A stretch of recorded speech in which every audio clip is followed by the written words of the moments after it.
Hi students, आज का जो हमारा टॉपिक है वो है advantages and disadvantages of direct mapping. तो आपको इससे पहले प्रीवियस वीडियोस देख लेनी है कि डायरेक्ट मैपिंग क्या होती है। फिर भी मैं एक ओवरव्यू दे देती हूँ। ओवरव्यू क्या है, मैंने एक स्टोरी समझाई थी आपको कि किसी बिल्डर ने बिल्डिंग बनाई जिसमें क्या है, टोटल 32 फ्लैट्स हैं। उसने सोचा कि मेरे को मेरे बजट के अकॉर्डिंग टोटल कितने फ्लैट्स रखने हैं, 32। हर फ्लोर पे 4 फ्लैट्स रहेंगे।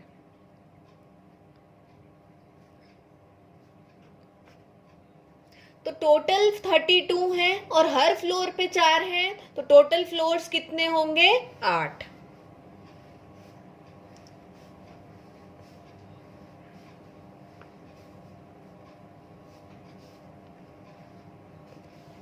ठीक है, तो ये क्या है, इसको आप एज्यूम करो कि ये कौन सी मेमोरी है, मेन मेमोरी। और ये मेन मेमोरी के क्या हैं, ब्लॉक्स हैं। हर ब्लॉक में ब्लॉक 0, ब्लॉक 1, ब्लॉक 2 ऐसे कितने हैं, इन फ्लोर्स को क्या बोलते हैं, ब्लॉक्स। और हर ब्लॉक में क्या है, वर्ड्स हैं, 4 वर्ड्स। ठीक है, तो टोटल कितने वर्ड्स हैं, 32 वर्ड्स की मेमोरी है। हर ब्लॉक में कितने वर्ड्स हैं, 4। अब उस बिल्डिंग में जो फ्लैट खरीदने वाले थे उन्होंने एक रिक्वेस्ट की। उन्होंने बोला कि हमें एक कम्युनिटी हॉल चाहिए जिसमें हम आए दिन कुछ पार्टीज कर सकें या कुछ भी गैदरिंग कर सकें, ऐसा कुछ चाहिए।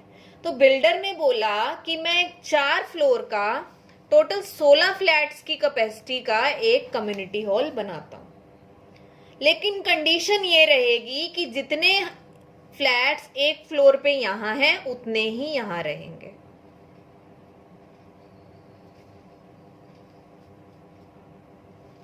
ठीक है, अब यहां से क्या है कि यहाँ पे 16 फ्लैट्स हैं और हर फ्लोर पे 4 ही रखने हैं, तो बताओ कितने फ्लोर्स आए, 4। 16 डिवाइडेड बाय 4। और इनकी लाइन नेम क्या रहते हैं, लाइन 0, लाइन 1, लाइन 2, लाइन 3। तो ये कौन है, ये हमारी थी मेन मेमोरी और ये कौन है, कैशे मेमोरी। तो इसको आप इस चीज से रिलेट कर सकते हो कि जो हमारे कंप्यूटर में बड़ी मेमोरी होती है वो है मेन मेमोरी, और वहां से जब एक्सेस करने के लिए डेटा चाहिए होता है फ्रीक्वेंटली, तो उसको कहां से कहां लाया जाता है, कैशे मेमोरी में। क्योंकि कैशे मेमोरी क्या होती है, फास्टर होती है, जो सीपीयू के साथ इजीली क्योंकि जो हमारी कैशे मेमोरी होती है वो फास्टर एक्सेस दे पाती है सीपीयू को, तो यहां से चीजें एक्सेस करने में ज्यादा टाइम लगता है, तो क्या होता है, फ्रीक्वेंटली चीजें यहां से एक्सेस हो पाती हैं। तो ये कंसेप्ट हम कर चुके हैं कि कैसे ब्लॉक ट्रांसफर होता है। बस डायरेक्ट मैपिंग में आपको क्या रखना है कि हम फिक्स कर देते हैं k mod m। m क्या है, number of lines in cache. तो अगर ब्लॉक नंबर बोला गया कि ब्लॉक नंबर 7 कहाँ आएगा, तो 7 mod m, 7 mod 4, तो ये कहाँ पे आएगा, 7 mod m क्या होता है, 3, तो लाइन नंबर 3 में आएगा। तो हम लोग ये चीज कर चुके हैं कि कैसे कैसे वो आते रहेंगे। तो हमने देखा था कि जब हम फॉर्मूला लगाते हैं 7 mod 4 तो 3, तो मतलब ब्लॉक 7 कहाँ आएगा, यहाँ पे। ऐसे ही हमने ये चीज देख ली थी कि ब्लॉक 0 आता है यहाँ पे, ब्लॉक 1, 2, 3। फिर अगर ब्लॉक 4 को आना है तो इसको रिप्लेस करना पड़ेगा, 4, 5, 6, 7। अगर इसमें ज्यादा ब्लॉक होते तो यहाँ पे B8, B9, 10, 11। मतलब कि फिक्स हो जाता है कि भले ही खाली जगह पड़ी हो, लेकिन ब्लॉक 0 कहाँ आएगा, लाइन 0 में। ब्लॉक 4 कहाँ आएगा, लाइन 0 में। ब्लॉक 8 कहाँ आएगा, लाइन 0 में, भले ही ये नीचे जगह खाली रही हो। तो ये डायरेक्ट मैपिंग बोलती है कि इस फॉर्मूले के अकॉर्डिंग यहाँ पे क्या आएगा, ब्लॉक नंबर कौन सा शिफ्ट हो रहा है, और यहाँ पे क्या आएगा, कितनी लाइंस हैं, उसके अकॉर्डिंग हम फिक्स कर देते हैं कि ये वाला ब्लॉक इसी लाइन में आ सकता है। तो ये चीज हम ऑलरेडी पढ़ चुके हैं। तो आज हमारा टॉपिक क्या है कि एडवांटेजेस क्या हैं और डिसएडवांटेजेस क्या हैं। तो सबसे बड़ा एडवांटेज जो डायरेक्ट मैपिंग का है वो ये है कि इसमें सर्चिंग बहुत कम करनी पड़ती है। मान लो कि हमें क्या ये सीपीयू ने कोई जनरेट किया एड्रेस, कितना होता है ये 32 वर्ड्स हैं तो 5 बिट्स का। तो आपको पता ही है कि कुछ पार्ट इसको रिप्रेजेंट करता है टैग बिट्स को, कुछ पार्ट रिप्रेजेंट करता है लाइन नंबर को और कुछ पार्ट रिप्रेजेंट करता है ब्लॉक ऑफसेट को। टैग बिट जो रिप्रेजेंट करती है वो ये बताती है कि इस समय पे कौन सा ब्लॉक उस लाइन में पड़ा है। तो क्लियरली ये चीज, ये बिट हमें क्या बताती है कि कौन सा लाइन नंबर है। तो मान लो कि हमें कोई एड्रेस जनरेट हुआ और उसने बोला कि आप मेरे को ये बताइए कि ये कैशे में वर्ड पड़ा है या नहीं पड़ा है। तो हमें क्या देखना पड़ेगा, सीधा वहां से लाइन देखिए और जो यहाँ पे वर्ड पड़ा है, यहाँ पे क्या बोल रहा है कि लाइन 1 को सर्च करो। इस बिट से हमें पता चल गया कि ये ब्लॉक कहाँ होगा, लाइन 1 में ही होगा। तो यहाँ पे हम टैग बिट्स पे गए और यहाँ टैग बिट्स क्या थी 0 0। हमने यहाँ देखा 0 1, टैग बिट्स मैच नहीं हुई, इसका मतलब हमें क्या करना पड़ेगी, कैशे मिस हो गई है और यहाँ पे रिप्लेसमेंट करके इस ब्लॉक को लाना पड़ेगा। तो क्या है कि हमें सिर्फ उसी लाइन पे जाके सर्चिंग करनी पड़ी, अननेसेसरीली किसी और लाइंस में सर्चिंग नहीं करनी पड़ी, क्योंकि ये फिक्स था कि लाइन 1 है तो वहीं पे होगा। ये एडवांटेज है डायरेक्ट मैपिंग का। अब इसका डिसएडवांटेज क्या है, डिसएडवांटेज मैं थोड़ा हिंट आपको ऑलरेडी दे चुकी हूं कि हमने फिक्स कर दिया कि जो ब्लॉक 0 है, ठीक है, कहाँ आएगा, लाइन 0 में, ब्लॉक 4 लाइन 0 में।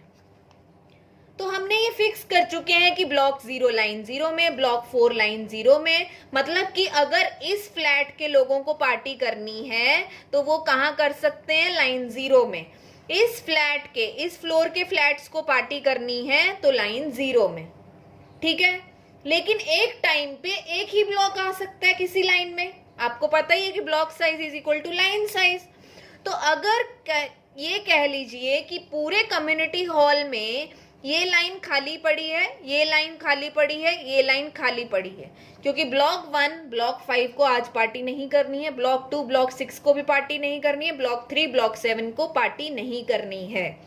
तो पहले बोल दिया ब्लॉक 0 ने कि मेरे को पार्टी करनी है, तो हम यहाँ उसको कैशे में ले आए, कम्युनिटी हॉल में उसको ये पूरा फ्लोर जो है पार्टी करने के लिए दे दिया।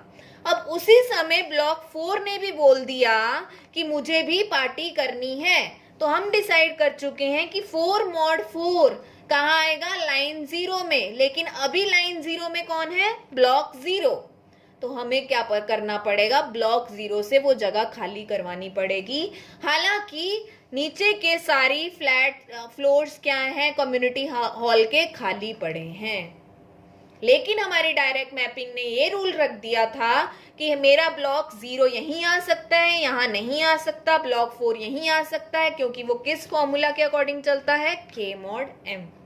तो इसको अब रिलेट कर लो कैशे और मेन मेमोरी में। कैशे में सीपीयू ने रिक्वेस्ट की ब्लॉक 0 की, ब्लॉक 0 यहाँ लाया गया, फिर रिक्वेस्ट की ब्लॉक 4 की।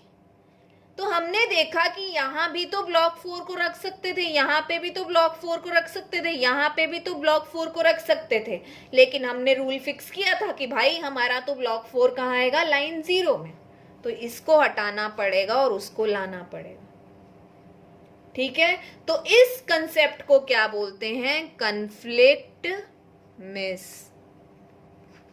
जगह खाली है भाई, लेकिन हमें तो ये जिद है कि हमें तो वहीं रखना है। तो जिस वजह से हमारा क्या है कि ये जगह जो जा रही है ये अनयूज जा रही है, लेकिन उस बंदे को जिसको पार्टी करनी थी उसको थोड़ी देर के लिए मिला, लेकिन दूसरे को भी आना था, तो उसकी जगह भी वही फिक्स्ड है, तो उसको रिप्लेस करना पड़ेगा।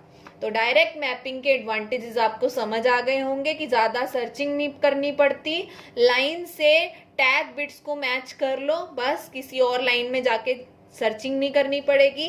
और डिसएडवांटेज क्या है, in spite of having free space we are replacing the blocks because we have fixed the block that which block will fit in which line. So I suppose कि आप लोगों को इसका एडवांटेजेस और डिसएडवांटेजेस समझ आ गए होंगे, जिस वजह से हमें नेक्स्ट मैपिंग टेक्निक पे जाना पड़ा, जो मैं नेक्स्ट वीडियो में डिस्कस करूंगी। Thank you.